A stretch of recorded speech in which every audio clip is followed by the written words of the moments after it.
कोकण रेल्वेचा हा अभिमानास्पद अभियांत्रिकी चमत्कार तुम्हाला माहिती आहे का? ड्रोन प्लॉट झालेला आहे. तुम्हाला कोकण रेल्वेचा एक सुंदर ड्रोन शॉट दाखवतो. या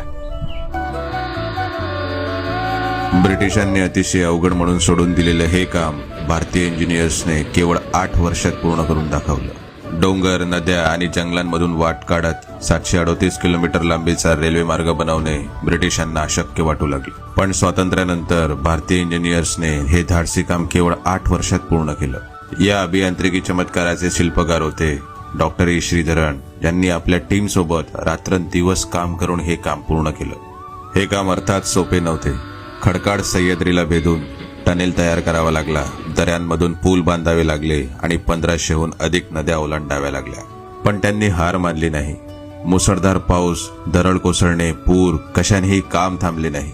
टीमने प्रत्येक आव्हानाला धैर्याने तोंड दिले आणि उपग्रहांच्या प्रतिमांचा वापर करून मार्ग काढला. 5.6 किलोमीटर लांबीचा करबुडे बोगदा त्यावेळी भारतातील सर्वात लांब बोगदा होता आणि पानवल पुलाचे खांब कुतुब मिनार पेक्षाही उंच होते. खास गोष्ट अशी की कोकण रेल्वे फक्त सरकारी पैशांवर अवलंबून राहिली नाही. जनतेकडून बॉन्ड्सद्वारे निधी उभा झाला आणि 42,000हून अधिक जमीन मालकांनी स्वखुशीने आपली जमीन दिली. कोकण रेल्वेने ही यशस्वी 35 वर्ष पूर्ण केल्याबद्दल त्रिवार अभिनंदन.